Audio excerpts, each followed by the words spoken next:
So, how do cyber attackers target industrial environments like power plants, water treatment facilities, manufacturing sites, or even subways?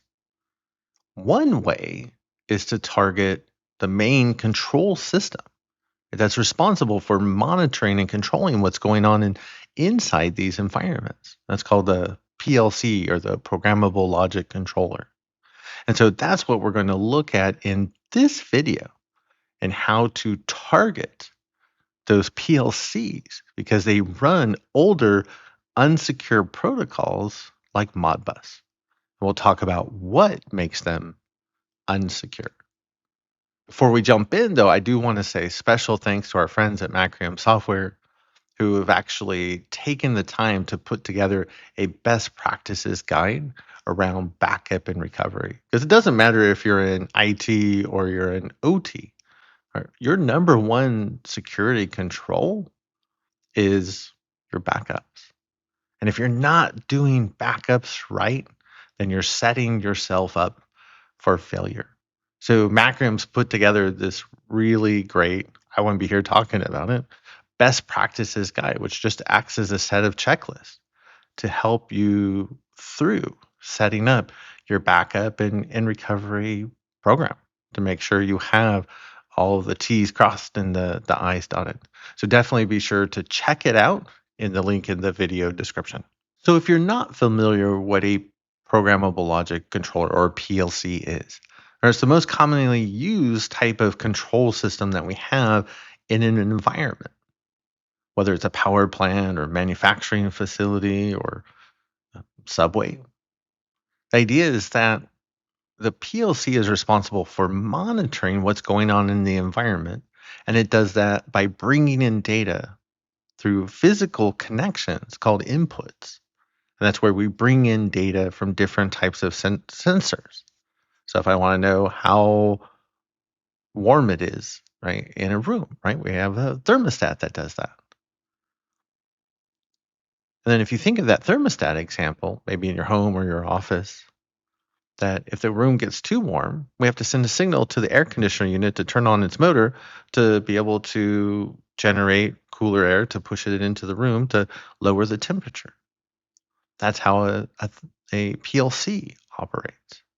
So we bring in data from sensors through inputs like temperature data, and then we send signals out into the real world to equipment that we control, like motors or pumps. So that's a PLC. Well, where do we get in trouble from a cybersecurity perspective? That's where, well, what if that PLC has an IP address and an attacker is in the environment, right? Whether they're physically there, whether they're coming in over the wire, maybe they're coming in over the internet, and they have access to that OT network and have access to that PLC. So what we're going to look at, we're going to do a walkthrough, is using a free open source tool called the Modbus Swiss Army Knife that you can use to connect to PLCs that talk in Modbus. Modbus is the most commonly used protocol in OT environments today. And it's been around for decades. Decades, which means nobody was thinking about cybersecurity back then. So Modbus is a unsecure protocol. It's mostly unsecure because it's unauthenticated, which means you're not asked for a username or password to where you'll be able to connect to it and see all of the information, the data that has in memory. So all that information about monitoring the environment like sensor data, that's sitting there in memory. And also using that to be able to control what's going on in the physical world with the equipment, like the motors and the pumps, that's all sitting there in memory. So what we'll see is we can use a tool like the Swiss Army Knife to connect over Modbus to the PLC, read that information, and then manipulate it, which then allows us to manipulate what's going on with the process in the real world. So we have a simulated PLC, and here we'll actually look at the HMI that goes with that PLC. So behind the scenes, right, we have this virtualized PLC that simulates that thermostat example that we were talking about earlier. Now, this could be a thermostat for a small air conditioner like you might have in a home or an apartment or an office building, or it could be air conditioning the unit the size of a house like you would have in a major data center or maybe a storage warehouse. But how they work and how we attack them is the same. Of course, depending on the size, that's the impact is definitely could be different. It's definitely different if your air conditioner at home goes out versus your air conditioning in a major data center. So we're going to use the Modbus Swiss Army Knife that you can see here to connect to this virtual PLC. And you can see it's at 10.2.1.226. So once we launch the Swiss Army Python script, you can see it connects to the Modbus servers. So we see a little check mark so we know, yeah, there's actually Modbus there that we're connected to and we're talking with it. So it's not, just like some junk random port, right? Or maybe there's just not even a system there. We know there's something there and it's talking Modbus. It's great. So when we first find a host running Modbus, right? And it's almost always going to be a PLC that we're looking at. One of the first things we might want to determine is how many coils and registers does it have? Because remember, PLCs bring in data from the real world and store it in memory. It's storing that memory in those coils and registers. So for binary data like zeros and ones, they usually represent some conditions like on or off or true and false. That those zeros and ones are stored in coils. Registers are larger values of data, so anything from 0 to 65,535. And so we'll see examples of both in this walkthrough. But what you want to find out is, well, how many coils and how many registers? Because different PLCs are going to have different numbers of coils and registers. If you try to access a coil that doesn't exist or a register that doesn't exist, the tool will crash, which we don't want to have happen. So you can see actually option number 5 says, hey, scan for coils and tell me how many they are. And here you can see, oh yeah, we found 50 coils. Okay, good. So we know don't try to scan for number 51 or 100 or 1,000 because it's not going to exist and the tool's going to crash. Or I should just say it'll give you an error. It's not that's going to crash. We can also scan for the number of registers. It says, oh yeah, hey, there's 70 registers. Like, okay, we just know not scan for 71 or again 100 or 1,000 because the tool will error out. So we know, okay, there's 50 coils and there's 70 registers. Remember, we gathered that information by connecting to the PLC over Modbus, which is unauthenticated. Because, again, we've never been asked for a username and password. We just issued commands. As long as those commands are valid, then, yeah, the PLC will respond accordingly. Now, one option that I see in a lot of different industrial protocols like Modbus is there's essentially a kind of like a who is command, where you're just telling the device, hey, tell me who you are. Tell me what you are. And so you can see using the Modbus tool, if we look at option number 7, it will actually go ahead and it'll tell us, oh, hey, yes, this is a Rockwell Automation, right? Device, it's a PLC. Here's the model number. And then it actually, or the product number, and then you actually see the firmware version. So we can look up that firmware version to see, are there any known vulnerabilities with this PLC that could potentially be exploited as well. So that's just the first 3 kind of steps we would take when we first find a PLC, right? How many coils do you have? How many registers do you have? And what are you?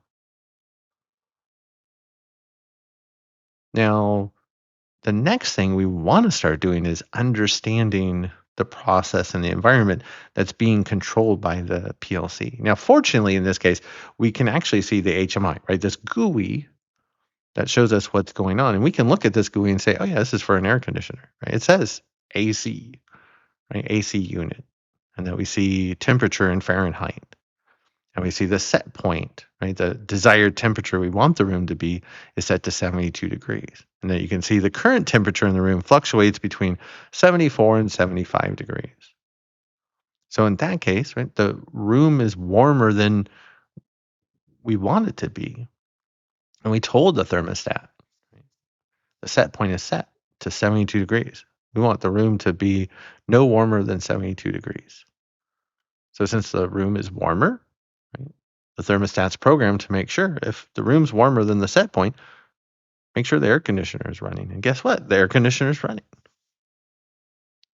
So we want to start to look, though, behind the scenes and at the information in memory to look at, well, how can we start to manipulate this process? So let's say our goal is to turn off the heater until a human operator intervenes, which there might not be somebody on site. And maybe if you do this in the middle of the night, maybe think of the large data center or a storage warehouse.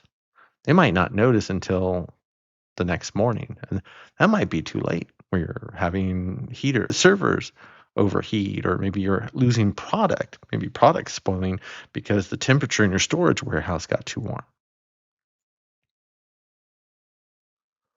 So the first thing I would start to explore is looking at the coils. So we can say, I'm going to read the coils, and we're going to say, give me the first 10 coils. So it says, well, what's the first coil we want to read? Now, coils are zero based, so the very first coil is number 0. So I'm going to say, start at number 0, the first one, and then give me the first 10. And you can see it says, okay, first coil is 0, next coil is 0, next coil is 0, next coil is 1, and then the rest are 0. So those zeros, I'm probably not going to pay much attention to those, but well, that 1 definitely stands out. And a lot of times in control systems or in OT, remember that 1 represents on. So it could almost be as simple as turning that 1 to a 0 to see, does that turn off the air conditioner? And in some environments that it will. So let's try it in this one. So we're going to select option number 2 to write coils. We're going to say, well, which coil are we going to write? So we want to use the number that's in the brackets. So we can see that's number 3. And then, well, what do we want to change it to? So we're going to change it to a 0. So we're going to change the 1 to a 0. Now what you see is there's no change. Sometimes if you time it right, you can see it turn off the air conditioner just for a split second. Because you have to remember, the PLC has its programming that it's sitting there continually looping through to say, hey, if the current temperature in the room that we're getting from the sensor is warmer than the set point, make sure the air conditioner is running. So even if we're able to change that 0 or change the 1 to a 0 to turn off the air conditioner, essentially the air conditioner comes back right away where we don't even see it go off usually because of the way it's programmed. Now there's still a way to turn the heater or the air conditioner off, but that's not going to be it, changing the 1 to 0. That'd be too easy, even though that does work a lot of the time. So my next thought would be, well, what about the current temperature? What if we changed that? Because if we set the current temperature to something like, let's say 68 degrees, well, 68 is going to be lower than 72. So if the current temperature in the room is lower than the desired temperature, we don't need the air conditioner. It'll turn off. So let's go ahead and look at the registers. So we're going to go back and do the same thing. Start at register 0. Show me your first 10 registers. And now you can see, oh, I can see register number 4 is set to 72 and register number 6 is showing 74. And we can line those up with what we're seeing in the GUI, right? The HMI. And so we know, okay, 72, that's the set point. 74, that's the current temperature that we're getting in from the sensor that we want to update. So looking at those registers, we can see 0, 0, 0, 0, oh, 72, 0, oh, 74, 0, 0, 0. So we can see numbers or values in memory of the PLC that match what we're seeing in the GUI or the HMI, the human machine interface. So we know register 4, right? That's the set point. And register 6, that's the current temperature that the sensor is bringing in. So we can try to change the current temperature like we were thinking. So let's go ahead and we're going to say write registers. I'm going to say change number 6. And I'm going to change it to 68 degrees. Because again, 68 will be under 74/75 because the temperature is fluctuating. And then that should turn off the air conditioner. We can see the air conditioner, oh yeah, it turned off. But then it comes right back on. Because the idea is the PLC, it's bringing in that sensor data. In this case, just once every second. So depending on how we time it, if we wait a second or up to a second, the air conditioner will turn itself back on because it's bringing in the sensor data fresh, right? So we put it to 68. Well, the PLC brings in new sensor data, right? Determines, oh, the room is 74, 75 degrees and writes that to memory. So based off of the PLC programming, it's, well, nope, turn the air conditioner on because the current temperature is higher than the set point. So our last option in this case is, well, why don't we just change the set point? So we're going to say, okay, I'm going to write to the registers. Now that was register number 4 that represented the set point. And maybe I'll just say, let's set it to 80 degrees. So if my set point is higher than the current temperature, there's no need for the air conditioner, turn it off. And now you can see that the air conditioner goes off and stays off until somebody intervenes, and then they go and actually reset the set point. Again, maybe this is just a small air conditioning unit for a house or an apartment or an office. But what if it is for a mega data center? And this air conditioner could be the size of a house. What if it's supplying air to that storage warehouse? I have one client that they would lose millions and millions of dollars if they lost even just one of their air conditioners for 4 hours. But hopefully this shows you some of the risks, the dangers that we have in OT or ICS environments where an attacker can come in, right, and use a tool like the Swiss Army knife to be able to connect to and manipulate that PLC. Of course, the next question is, well, how do we protect against this? Well, because it's an unauthenticated protocol, there's not a lot you can do with the protocol itself. That's where we start talking about, well, how do we keep the attacker off of the OT network in the first place? And so that's where we go into defense in depth and we talk about the basic, the BASICK approach, right?